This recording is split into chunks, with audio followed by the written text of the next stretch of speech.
Hello everyone, this is the second and final part of our interview with Jean-Claude Biver. We talk Rolex, Karl Lagerfeld, digital watches, the state of the watch industry and other topics. Please enjoy the interview with the one and only Jean-Claude Biver. To Africa, I want to see the rhinoceroses, I want to see a safari. I want to do all this. But these are my dreams. It's not because I dream that I need now. You can dream, Stimme.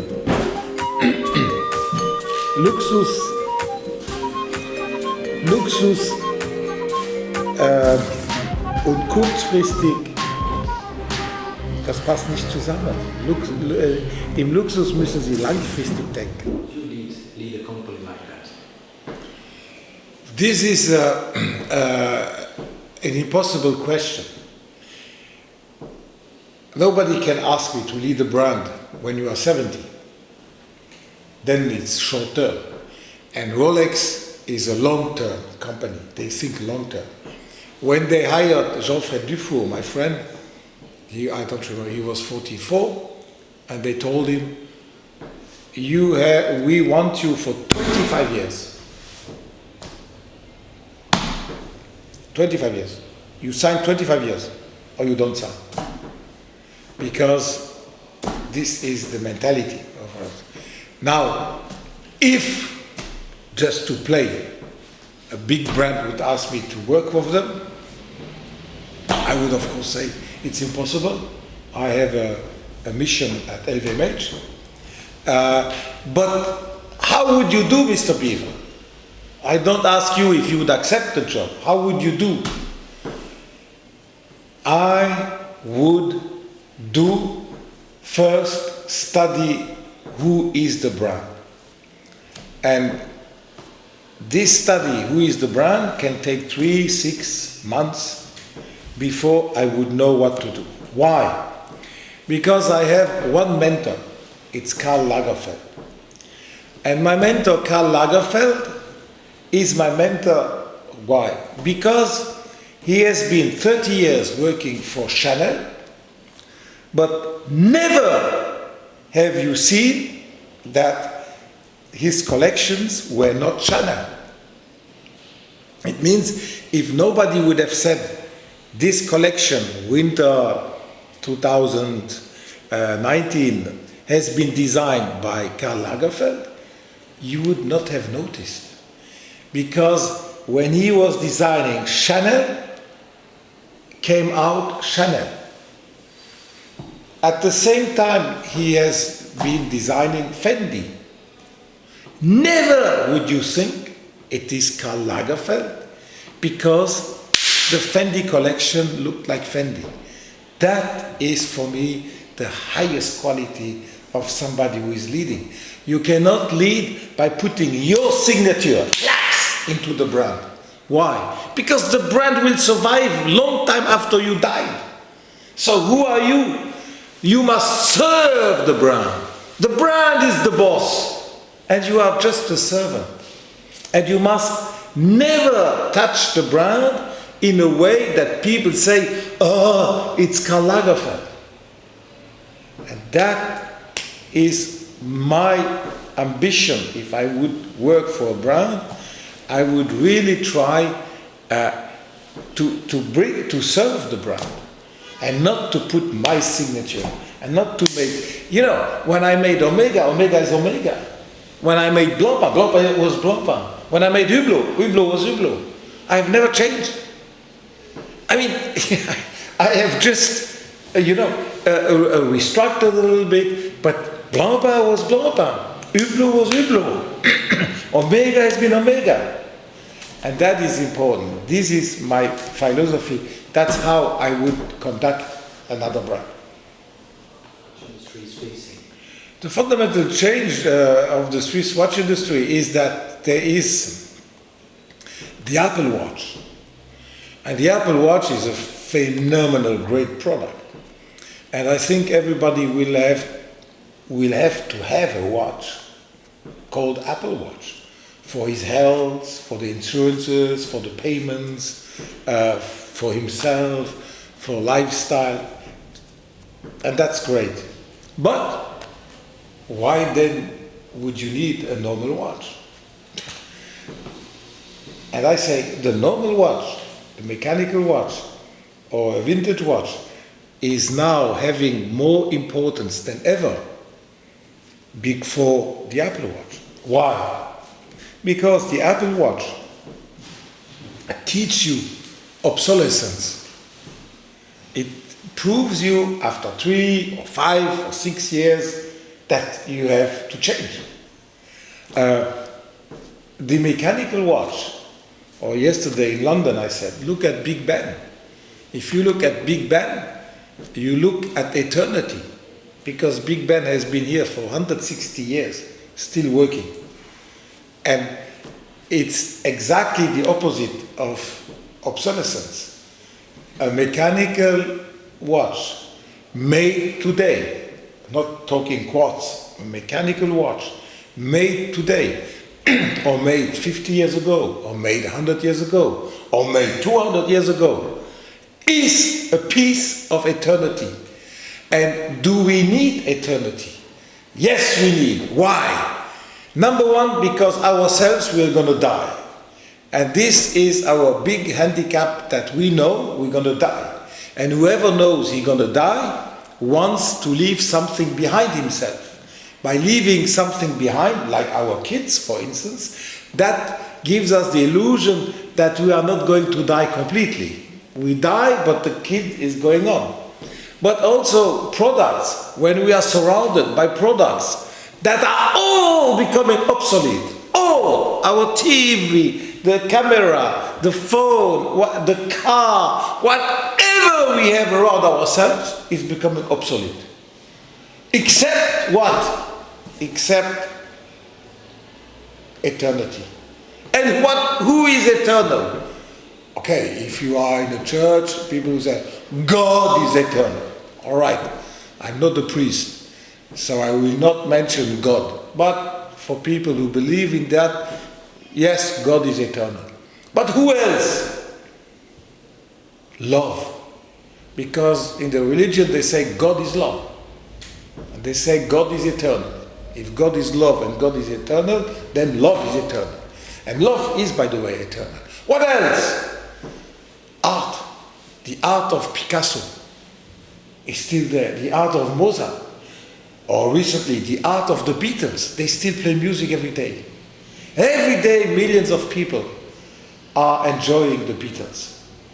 But 2 Beatles are dead. And in 20 years, all the Beatles will be dead. But their music will never die. It means art is eternal. And watchmaking art is also eternal. So there's a huge future for the watchmaking art, more than ever in the history. And then, once you have your watch, this watch connects me to eternity. And I need to be connected to eternity, because all the rest is obsolescence. All the rest is, So I guess, no, I'm convinced that there is more future for the watchmaking art than ever. For the watchmaking industry that plays in the same level and the same price range than Apple, I think no big future. But above, wow, in the art, huge future. The experience you have now. Don't be alone. Be surrounded by better people than yourself. Have doubts. Don't have convictions. No, the conviction is dangerous, especially when you start. When you start, you should have more doubts than, young people should have more doubt than me. Because after 70 years, after 45 years in the business, you could imagine that the few doubts I don't have anymore. But young people, they should be full of doubts because they don't have the experience to balance the doubt. So be careful of your convictions. Double check all your convictions. Be surrounded by better people than you. Be transparent. Ask people. Share your vision. Share your mistakes. I mean, I could repeat what I said in the beginning. That would be my advice. You know, I think that the more we are digital, the more we need to be human. You can do video conferences, you can have be digital, you can speak every day video conference with Japan or whatever, but personal contact, eye contact, hand and sitting, that is so important. So it's like email. The more we do emails, the more it is important to write a letter with a Mont Blanc pen, because that gives another relation. So the fairs are important for that reason, because in 7 days I see 1,000 people. 1,000 people in the eyes, 1,000 people shaking hands, 400 people eating together. Wow, where can I do that? I would have to travel nearly 1 year if I want to do it, and to go to every country. Here, wow, in 7 days. In 7 days I see 1,000 people, easily. And I eat easily with 400, 500 even. So that's fantastic. And that creates the human relation. And the human relation is important in the world of digital. Because if everything is digital, then we only need robots. And the robot has no emotion. And the robot has no instinct. And the robot has no love. And the robot has no soul. But as we are human beings, we need soul. We need love. We need emotion. But that cannot be transmitted by digital. It can only be transmitted by human beings.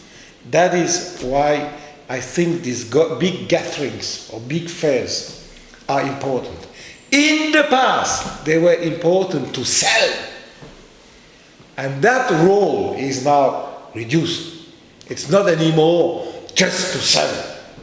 Before, it was the best place to sell and to get orders for 6 months or 1 year. Wow, and then you were coming back from Basel. Wow, we have orders, we have work now for 8 months.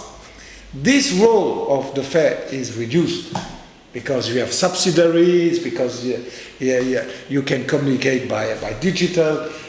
People don't need to come to Basel to buy. But it's the relation, and that for that reason I think the fairs will go on, but they will adapt to the new needs. Yeah, this is a very important attitude. You know, it's like when I said to the doctor, thanks God I'm sick. If you say, thanks God I'm sick, people say, what do you say? Because I'm learning through this illness that, etc., what I explained before. That is a way to turn negative into positive. What did I turn from negative into positive? What are the big mistakes I did in my job? There aren't big mistakes. Why? Because I have my best friend who is also my best enemy. And who's that? That's the doubt. Because of the doubt, I get up at 2 or 2:50 or 2 or 3 o'clock or 3:30 in the morning, automatically. The doubt wakes me up. And I say to him, fuck, let me go. I want to sleep. My wife is sleeping. I'm going to wake up her and then she will be angry. And the doubt tells me, no. We have finished now. We must discuss. Then I tell to the body to go down to make the coffee, to go to the office. And then I come. And I say, okay, doubt, let's talk now. And the doubt is telling me, what you do now, I think it's wrong. I say, no, it's not wrong. Yes, this and this is wrong. you must check. And I say, okay, I check. And at the end, I say, okay, listen, this is now my idea. Okay, doubt. Now we're going to check with the people who are helping me. Yes? And then we decide. And the doubt said, okay, I let you now go to the office and you will ask to the team. And then I asked the team. And I said to the team, the doubt told me this and this and this. And I said to the doubt, no, like this and this and this. What do you think, team? And the team is giving me an answer. Ha! Once you have double-checked with the doubt, once you have double-checked with the team, once you have double-checked with yourself, 90% you do right. The problem is, many people have no doubt. They make decision, no doubt. Boom. Did you double-check? No. Did you discuss with the team? No. Okay, then you do big failures. So the reason why I never had a big failure is because the doubt is my friend. My enemy, but also my friend. And because the team, I always communicate to the team what I want to do. I ask advice to the team. I say, what do you think? Do you think we are right? Shall we do it? Shall we not do it? And that is probably the reason, number one, of my success. And number two, the reason why I never had big failures in my business. I was hoping there was one hidden away that you could discuss. No. There are no strategical big mistakes, I would say. Or near mistakes. There are mistakes, collection too large, losing a little bit coherence. But they are normal, they must happen. You start like this in the beginning, and because of success you open a little bit, and suddenly you end up with too much stock or too much furniture. No, business is down, boom, You constantly, it's like a plane. You constantly have to do corrections, little corrections, and this little correction that is voila. So you must be ready constantly to have double checks and to say, okay, a little bit more left. And people who work with me, when they start working, the youngest ones, sometimes they say, wow, I thought Biver would be like this. And he's not. Why? Yeah, 3 months he said we should go in this direction, and now he's telling us that we are 30 degrees too much to the left. I say, but guys, thanks God, I'm telling you that we are 30% too much to the left, because now I can see where we go. But in the beginning, you see the direction, but you don't see exactly. So you say, okay, let's go here. Then the closer you come, oh no, man, it's here. So these little corrections are necessary. They are constant, daily, monthly, yearly correction. Exactly like a plane. Yeah. I have a passion for many things. I have passion for biodynamic wines. I have passion for cheese. I have passion for nature. I'm passionate about nature. I have a passion for rhinoceros. I have passion, for many things. I'm a passionate of life. I'm a passionate of nature. I'm passionate of human beings. I'm passionate about cows.